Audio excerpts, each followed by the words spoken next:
day number 3, and I'm just waking up, packing up, trying to get out of this camp because there are so many of these like little no-see-em bugs. They're all like, I don't know how they get into this damn tent. So this is gonna be a quick pack up and bounce out of here. But today we got about 35-ish miles to the next camp. So again, this is probably gonna be another all-day adventure. Hopefully I get to stop off at a couple of beaches along the way, but we shall see. Damn no-see-ems, they're all over me this morning packing up. And on top of that, the condensation was unreal. Everything was soaked. My bike seat is soaked. So I got a wet ass. That's gonna be a lot of fun riding.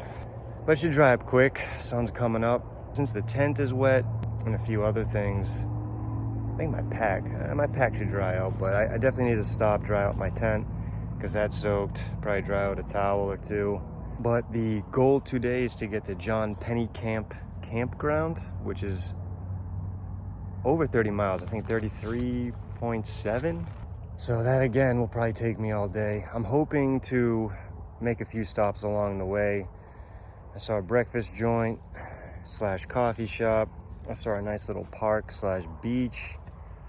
And then I also got a resupply going into Pennekamp. I'm gonna resupply, I think, at a Publix, which isn't too far from camp. So that's ideal. So I'll hit that on the way to camp and maybe pick up a salad or a sushi or maybe a pub sub again. I don't know, that was good. But so that's the game plan today, 33.7 miles. So note to future bike packers, I'm pretty much locked in here. Wasn't expecting this. The gate will not open, so I think I'm gonna have to go around. Just a little FYI. Always these unforeseen events that make things nice and spicy. So I just kind of shimmied my way around to the left of that gate, and then now I can exit. I guess it only senses cars and not bikes, apparently. Nice way to start the morning. Very easy ride on a clean, flat walkway. Doesn't get much better than this. Light, gentle breeze. Just grabbed a coconut water to rehydrate, get my body ready for the ride today. Coconut water is one of the best electrolytes that you can drink, much better than Gatorade or any of that other processed crap out there. It's got magnesium, potassium. Potassium is a big one to keep yourself from becoming dehydrated. Can you all guess what mile number we're at? 69. It's hard to see when the sun's like blasting you right in your face. Really needs to... Oh, I can't see shit. Oh man, the sun glare is crazy on this passing. But damn, look at the view. It's so crazy. I was just thinking, it's so crazy just to be riding your bike and then boom, you have the immense, vast ocean over there. It's crazy on both sides of you. I won't forget this experience. My gosh, this is something else. This feels like the first time I coasted in so long. It feels like I've been pedaling this entire way until now.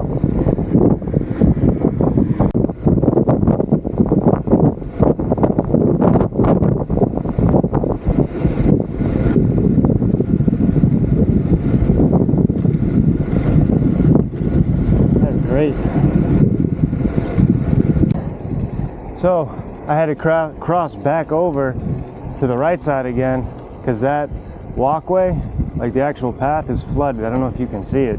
I've had to do that a couple times because the walkway was flooded. So just to give you a heads up, I think it's just the time of year. This is seasonal, right? So it's kind of more of the wet season right now. But just an FYI, so you gotta try to look ahead if you can. Because I'm not riding through that shit. It's hard to see from here, but on either side of this stretch of highway There's some really, really prime real estate.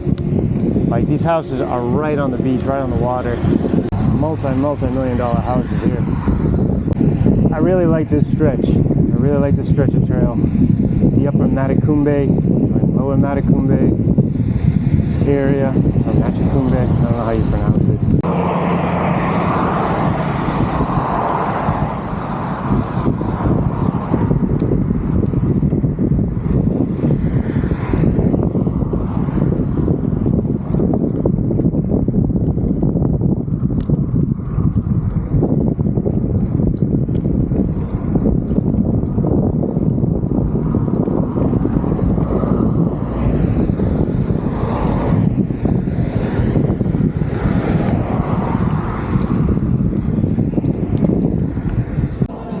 At the Midway Cafe, getting ready to devour this and drink this bad boy. Looks pretty good. Pretty solid spot here. They got an indoor outdoor area. Picked indoor, got that AC going because I'm going to be outside all day, as you know. Pretty healthy joint. They got a lot of good stuff, a lot of good coffee, drinks. Check them out. See guys, this is what I'm talking about. Construction is just everywhere on this trail. So you're constantly checking on the maps where you need to go. Oh my God. Like, I don't even, how the hell? You know what? I think this road reconnects. I'm just carrying it down here. Or does it? See, I can't see. I can't see if this road, all right, cool, it does. This is just one of the frustrating things about this trail. Is first of all, the construction, you get redirected. You could end up on the wrong side, or just like the wrong street. All right, I think we're good now. And then you can't, I think I gotta go this way, yeah. This is the one thing that is very annoying about this trail, so be prepared for all the construction, all the detours. It feels like every place I want to go to is on the opposite side of the road. But then I get to a certain section and I end up on the wrong side of the road. It's very deceiving, this entire trail. Alright guys, we have made it to Founders Park, which is what I was aiming for. Just used the bathrooms here, just in time. That's a good thing about this trail, is there are parks, multiple parks along the way, but there are some stretches where there isn't, so you always got a place to refill water and go to the bathroom. But now we're just gonna cruise around here, find a good place to kind of chill out, sit down for a little bit, dry out my tent and my towels. That shit has just been sitting in my backpack for the past 4 hours here, just trying to, what time did I leave? I left at 7? It's 11:33, yeah, so for the past 4 hours, it's been cooped up in my backpack. Find a spot, dry it out. Maybe, I think there's like a little beach section over here, so I might go check that out too. So this is Founders Park. Beautiful, beautiful little area. It cost me $8 just to get in here though. I'm only gonna be here for half hour. But I think if you stayed on the sidewalk and just walked, see, I went through the official gate because, you know, I don't mind giving back to these parks here, especially since I've been using them all the way up. If you don't want to pay, I think you could have just stayed on this, you could have biked on this sidewalk right here. I don't know, maybe he would have saw you. Who knows? But if you want to give back, just pay the $8, come check it out, hang out for an hour or so. You know, I got to get a few pull-ups and push-ups in. So that's what we're gonna do right now, real quick.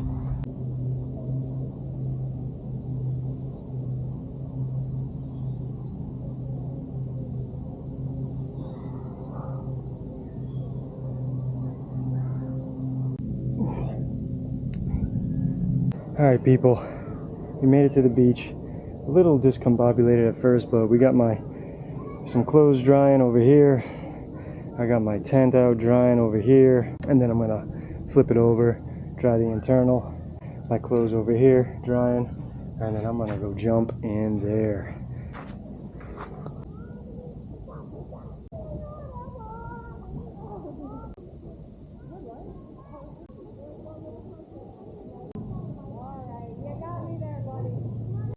Tent's drying out. Actually, it's almost pretty much dry. We're gonna eat some lunch, and then we're going to head out of here in about a half hour. I'd like to leave here before 1, because the goal is to get to John Pennekamp by 3-ish, so that's what I'm aiming for. We'll see. We're heading out. I don't know if you can see these bikers behind me, but they're doing the opposite direction. They're going from Key Largo to Key West, whereas I'm going, so that's southbound, I'm going northbound, Key West to Key Largo. So it's funny running into them just as I was leaving this park. But this was a cool spot, come to cool off, hung out at the beach, drying all my shit, my towels, tent. Felt kind of out of place, so everyone was at the beach with their family and kids, and they're all like staring at me, looking at me like I'm homeless. Little do they know, I'm doing a journey here, so time to get out of here, make my way to John Pennekamp campground, do a resupply at Publix right before I head in there. I think I'm about, I don't know how many miles, let me check. Okay, 15 miles. So I'm gonna ride to a Publix, which is about, I think, a mile less. So I got a 14-mile ride right now. Should take me, geez, hour, 2 hours maybe. This part of the trail actually takes you off the main highway, which is the overseas highway, which is to my left, and puts you on old US 1, which is cool. So kind of get this all to myself, a little less crowded, less traffic, cleaner street too. So I know we don't mind that at all.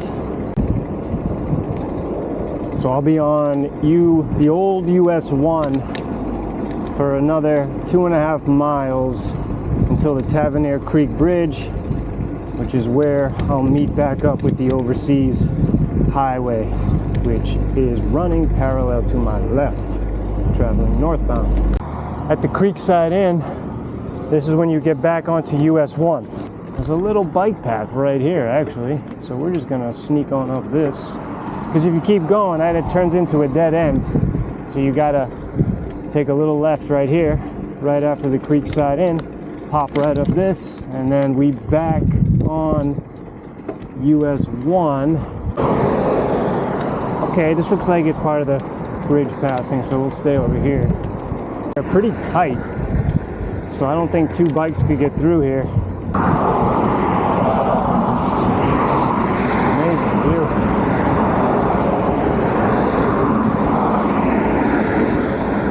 Just, yeah, take a look. Take a look at that view.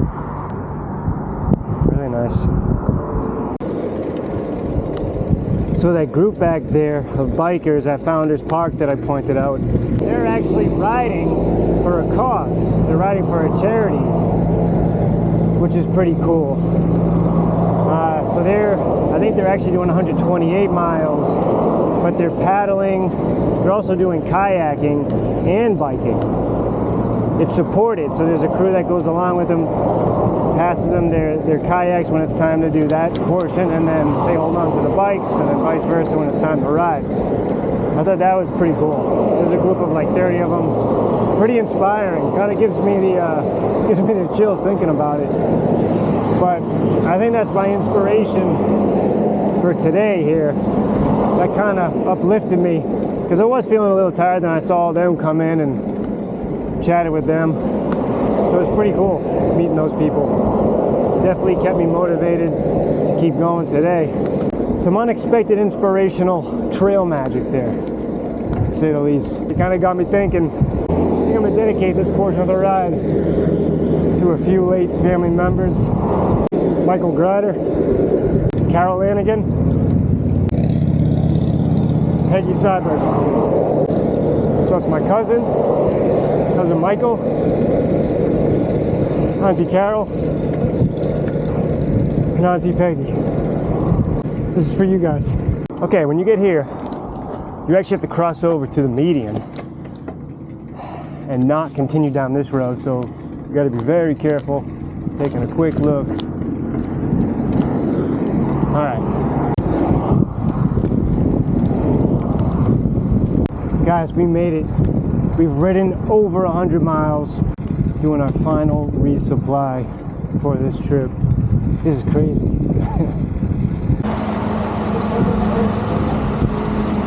is about to feast. So we are at Hobo Cafe. Looks pretty good. Recommend this place already. Right off the main highway, close to camp. And it smells pretty good.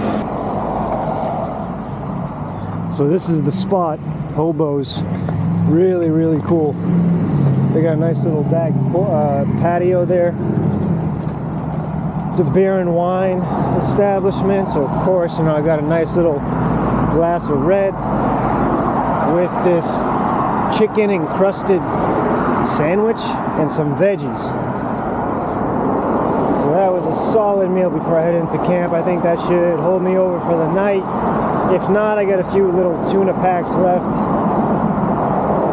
So now we embark on a 1-mile journey to our last campground of this expedition. Just so you know it's real, mile 102. That's how we do. Here we are, guys, the John Pennekamp Coral Reef State Park, baby. We have made it.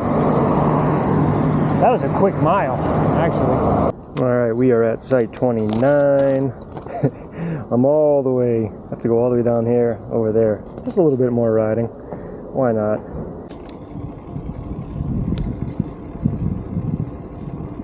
All right, so I'm gonna follow this highlight that he drew on this map. I'm assuming this should be easy enough. Got some big ass gumbo limbo tree. They do have potable water here. Potable is drinkable water at the restrooms, showers. Oh, they got showers here too. Actually, every camp I've been to has had decent showers, decent bathrooms. I'm assuming this is going to be the same.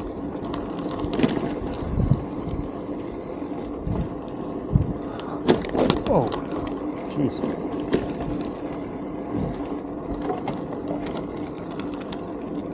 Just want to take a quick little detour here.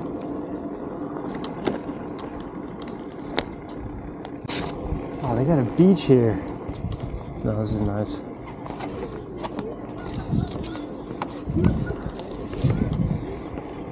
Nice spot. So this is it right here. Pretty tight. Definitely no privacy, but lot 29. Okay, this is home for tonight. Finally settled in. No-see-ums are not as bad at this camp. They're not like constantly biting me after dark, which is good. It was pretty bad around dusk when I was trying to get ready to take a shower. There's definitely a lot more people here. This is all booked, whereas last night no one was there. I don't think people like to do regular tent campsites anymore, like actual tents, because all I see is huge ass RVs every single lot except for mine. So you go RV, big ass RV, and then my dinky little tent.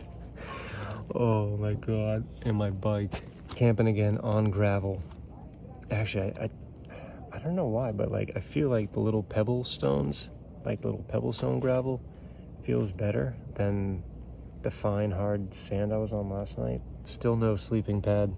I looked everywhere for that damn thing. I've actually been getting pretty decent sleep on this hard surface. I'll get like a good quality 4 hours, maybe 5 hours, and then I'm like ready to go. It's weird. And actually I don't feel as bad the next morning. You figure your back or shoulders or something would be aching, but actually surprisingly not. This is day 3. So today I almost finished the entire Florida Keys Overseas Heritage Trail. I'm about 5 miles shy of the end line here, of the finish line. I think it's the Port Bougainville trailhead that I need to reach tomorrow morning. So that shouldn't take too long. The other thing I was planning to do was part of the ECT connector, because the ultimate goal maybe is, I think it would be cool to complete the ECT, but first, I got to do the Florida portion of it. So, that's the Florida Keys Overseas Heritage Trail, which I'm going to complete tomorrow. Then the ECT connector, which then takes you to the Florida Trail, So that's what I'll be working on next year. I think, I hope. We'll see. I'll try to section hike that, micro section hike it on the weekends or something, whether it's hiking or biking. I don't really care. But today was a good day, pretty chill, pretty cruisy, pretty easy day. Actually, overall, the miles were flying by. Had some good self-reflections today. I think I found what I was looking for. I'm feeling good, actually, so bike is running well. Tomorrow's another day, different day. New variables, probably, most likely. There's something new every freaking day.